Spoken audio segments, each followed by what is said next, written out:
लेकिन उनके पास जो भाला था, जानदार शानदार वजनदार भाला, 81 किलो का भाला बाएं हाथ और जिसको टारगेट करते थे वो भाला जाकर उसी के सीने में आर पार हो जाता था। दो दो तलवार वो रखा करते थे। कवच जो पहने हुए थे वो भी 70-71 किलो का। कोई ऐसी तलवार नहीं थी जो उनके कवच को काट कर महाराणा प्रताप के सीने में घुस जा सकती है या घुस सकती है। ऐसी तलवार नहीं थी किसी के पास। और महाराणा प्रताप अगर 4 घंटे के युद्ध के दौरान महाराणा प्रताप यदि समर में जीते, कहते हैं कि महाराणा प्रताप की विजय नहीं हुई थी, लेकिन इतिहासकार अभी कहने लगे हैं महाराणा प्रताप की तो विजय हुई थी। अकबर की करारी हार हुई थी, अकबर हार गया था। महाराणा प्रताप के रणकौशल के सामने विशाल सेना धरी की धरी रह गई। अकबर की विशाल सेना धरी की धरी रह गई, 1 लाख से ज्यादा सेना, लेकिन महाराणा प्रताप बराबरी नहीं कर सके। 10,000 के ऐसे ही कुछ सैनिक थे महाराणा प्रताप के पास, और हजारों सैनिकों का सर काट दिया महाराणा प्रताप ने। सर काट कर आगे बढ़ते गए और मैदान छोड़कर शत्रु भागते गए। इसे महाराणा प्रताप को हम कोटि कोटि प्रणाम करते हैं। क्या थे वीरू, क्या थे देशभक्त, क्या थे रण कुशल, रण कला में माहिर। उनके सामने कोई टिक नहीं पाता था। तो महाराणा प्रताप अंत में लहूलुहान हो जाते हैं, रक्ताक्त हो जाते हैं, घायल हो जाते हैं। वो तो जाहिर है, कोई युद्ध करे और उसका खून की धार न बहे, वो क्या ही होता है। जब बहता है खून, जब शरीर से बहता है, वीर के शरीर से जो खून बहता है, भ्रामरी उसका अभिनंदन करती है। जब रुधिर धार बहता हो शरीर से, सूर्य उसका जयगान करता है। और ऐसे तो मां दुर्गा के भक्त थे महाराणा प्रताप, शत्रु उनका कुछ भी नहीं कर सकता था। सच्चे देश प्रेमी और कहते हैं कि भारत की मुक्ति समर के प्रथम स्वतंत्रता सेनानी थे महाराणा प्रताप।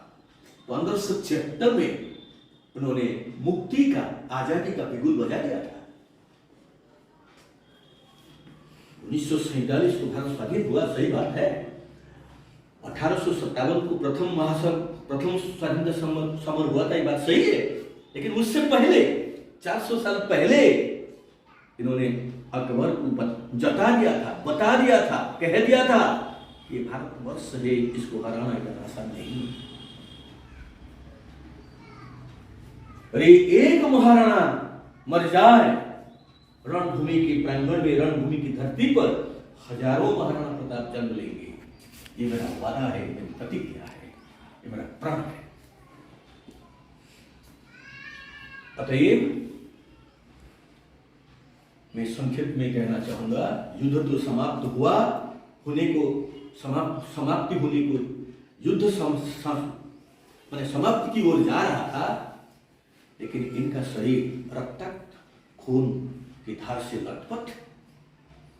तो शायद महाराणा प्रताप कुछ हो जाए, तो सोचकर किसी इतिहासकार ने लिखा है, और किसी एक को महाराणा प्रताप की वेशभूषा, उनका जो कवच, उनकी जो युद्ध पोशाक, जो सामग्रियां उनके पास थी, और कोई पकड़कर घोड़े पर बैठ जाता है और शत्रु सोचने लगते हैं कि महाराणा प्रताप भाग गया।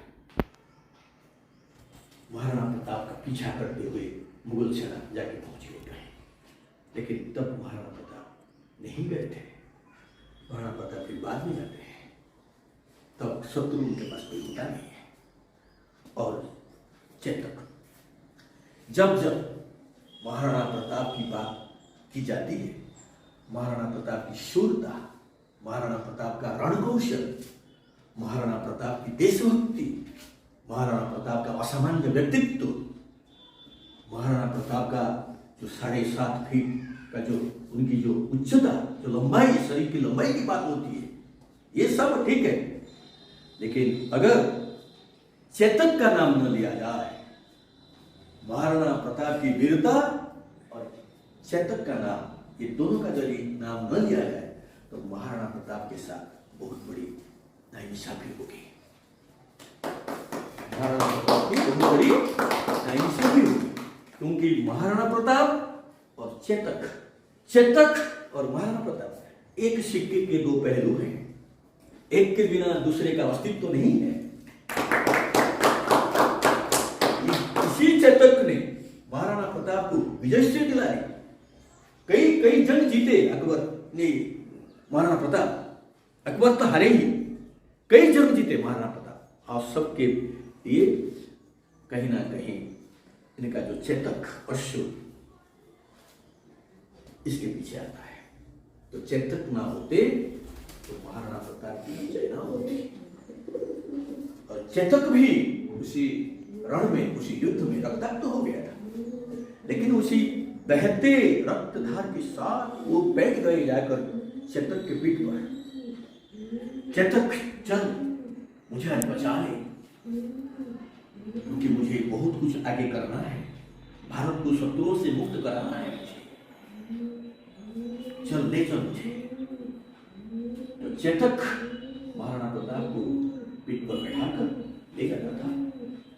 पीछे पीछे मुगल सेना भी, कुछ चंद मुगल सेना भी पीछे पीछे आ रही थी, लेकिन आगे 30-32 फीट का एक दरी, एक समुद्री, एक पहाड़ी झरना, समुद्री पहाड़ी झरना है ना, तो सामने आया।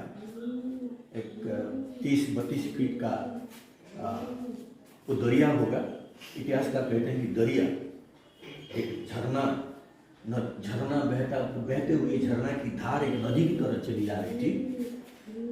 तो राणा ने सोचा, राणा प्रताप ने सोचा, मैं कैसे इस दरिया को पार करूंगा, कैसे इस धार को पार करूंगा, कैसे इस नदी को मैं पार करके उस तरफ जाऊंगा। मेरे पीछे जो मुगल सेना जो आगे है, ये सोच रहे हैं, तब चेतक उनको लेकर पार करके 30-32 फीट उस पहाड़ी नदी को अतिक्रम करके लांघ के महाराणा प्रताप को पहुंचा दिया उस तरफ।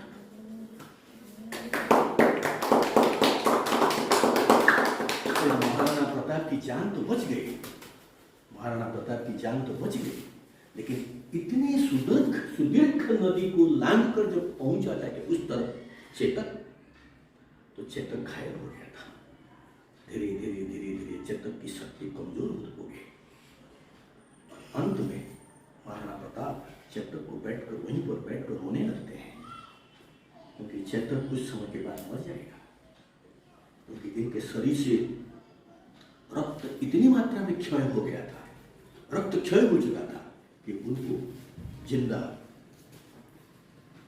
जिंदा वापस लाना, है ना, उनको पुनर्जीवित कराना महाराणा प्रताप के लिए असंभव था। तो महाराणा प्रताप घोड़े को लेकर वहीं पर बैठ जाते हैं, फिर उसका देह संस्कार करते हैं महाराणा प्रताप, और उनके भाई आके वहां पहुंचते हैं, दोनों मिलकर वहां पर करते हैं देह संस्कार महाराणा प्रताप का। ये महाराणा प्रताप को अश्व का संस्कार करते हैं। उसके बाद फिर अरावली में चले जाते हैं महाराणा प्रताप। अरावली पहाड़ का हिस्सा था ही मेवाड़, मेवाड़ के महाराणा थे महाराणा प्रताप। वहाँ जाते हैं और वहाँ जाकर गोरिला युद्ध की नीति से अकबर की सेना के साथ फिर भिड़ते हैं। इस गोरिला युद्ध में महाराणा प्रताप को महारत हासिल थी, अकबर को नहीं, इसलिए अकबर की सेना महाराणा प्रताप का सामना या मुकाबला नहीं कर सकती।